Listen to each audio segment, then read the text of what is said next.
Today, I want to share 3 things I've learned in my time in church communications. Now, to say I've only learned 3 things is a little bit of a misnomer. I learned a ton.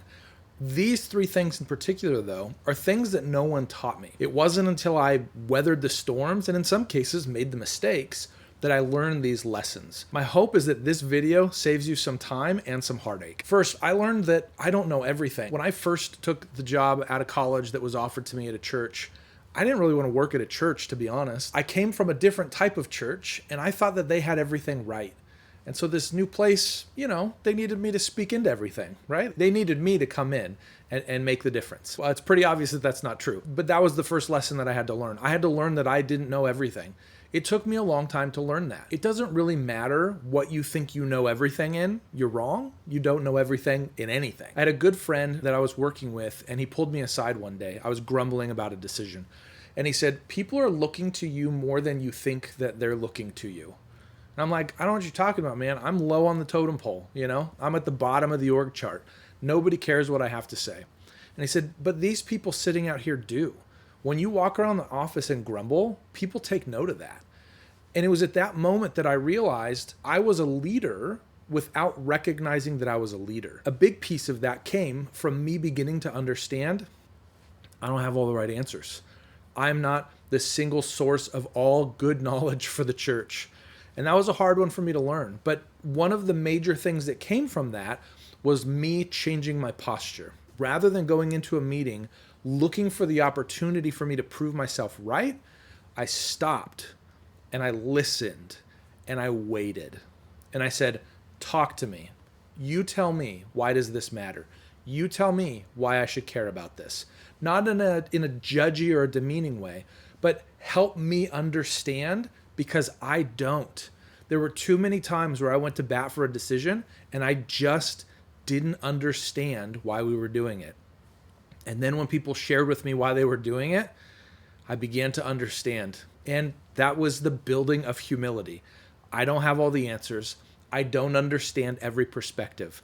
Here's a mindset shift that'll help you in this. Assume that everyone coming to the table is adamant that their opinion is the best way to minister to the church family. You may think a different strategy is better, but when you recognize that their heart coming to the table is that they want the best for the congregation, totally changes the game.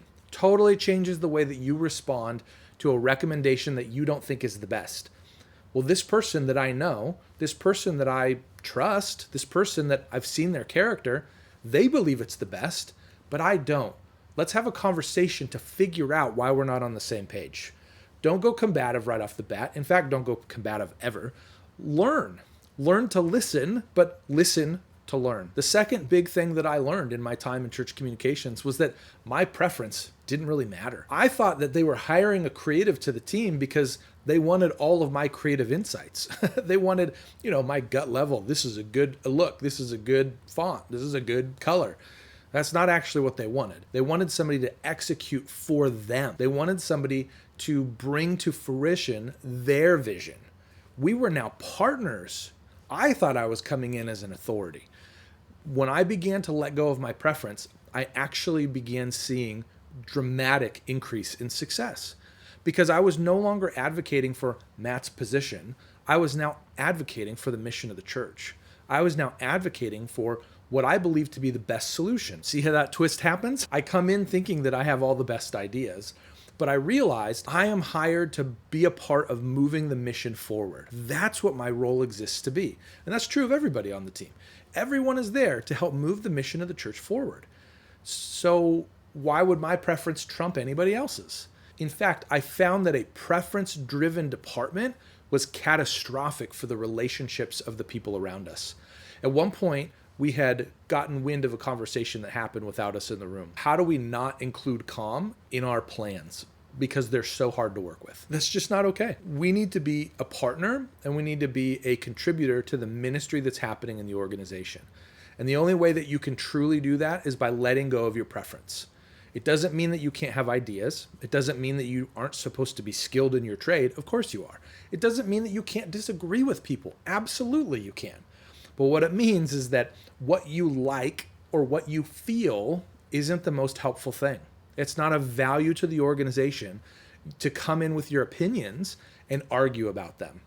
Come in with strategies that are based on evidence, that are based on research, that are based on information. And if leadership chooses not to implement them, that's okay. Your job is to represent those things. Your job isn't to get your way all the time. That was a major shift for me. I thought that I was supposed to come to the table with the answer and then we go. But instead, I was supposed to come to the table with what I believed to be a smart strategy and then trust that leadership would do what they believed to be best because of that information.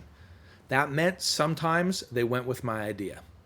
It meant other times they didn't go with my idea. That's how it works. The third thing that I learned, and this was a really interesting one because we had a lot of budgetary conversations. We had to set a budget every year. I looked at the amount of money that I was supposed to be caring for, and I felt a little bit overwhelmed. And I'm thinking, how do you even spend this money well? Do I just not spend any of it? Do I spend all of it? What's the strategy? No one really sat me down and said, this is the way that we make decisions. And so I wanted to share this one in particular because if you manage a budget, no matter what size, it's tricky to know how you're supposed to spend your money. So here's my advice. Don't spend your money on anything that doesn't move forward a specific objective that you're trying to accomplish or the mission of the church. One year we were in the market for new equipment for our video stuff. We were making the transition from the big bulky video cameras over to DSLRs. The video competencies of these cameras was just skyrocketing and we wanted to get in on it. It gave us a lot of opportunity that we didn't have with our previous setup. In the process of searching, we made the wrong call. We made a decision based on the quality that the final image was. So here's the issue. We're now able to record ProRes 4K. For those of you who aren't familiar with video, really good clarity, super gigantic file sizes. Here's the problem. We were filming at such a high resolution. All it was doing was slowing us down and giving us optimal quality that you would never experience in any of our venues. What's the point? Here's why it matters. There's nothing wrong with having good equipment or high quality or any of that. The issue though is that we were also stepping into a season where we needed speed. We needed fast. We needed, we got an idea for a video. Let's go shoot it. Let's import it. Let's edit it. And we're good to go. Let's do it. But now we had, okay, let's go film a video. Now it's going to take 4 hours to download the footage. And so we had actually made an anti-mission decision. We had purchased equipment that, yes, was fantastic in certain ways, but it didn't align with the mission that we were trying to accomplish in that season. As you look at your budget and you're looking at the things where you have the opportunity to spend money, invest in the things that move forward what you're trying to do. Let's say you're trying to get better on social media this year. What's going to be the most helpful addition for you? Is it nicer equipment? Maybe. Is there a service that you need that's going to help you schedule or maybe interact with the community better? Is this the kind of thing where you're on a plan that lets you schedule, but it doesn't give you a lot of interaction, so you should go up a tier? Maybe you need a subscription to a service that gives you graphics so your volume can increase. That's what you have to pinpoint. Do we want higher volume? Do we want higher quality? Do we want higher interaction with our congregation? Those are the types of questions that help you get through the budget conversation to say, we want to spend this money because of this reason. I didn't really get to that level of clarity in the beginning. I just said, I think we want to do these things. I guess we'll continue this stuff over here. It took me a while to really get to that point of recognizing these dollars are funding our mission somehow. So when you have dollars to spend, think about where you'll get the most impact based on what you care most about. It's not about getting the best deal on Black Friday. It's not about saving the most money on this service that isn't really that helpful for you. It's about investing your money in the direction that you're going as a church or a department. There's tons more that I've learned over the years, but those were 3 that really surfaced to me that I wanted to share with you. Which of these 3 areas do you feel like you have the most opportunity to grow in? I'd love to hear your answer in the comments.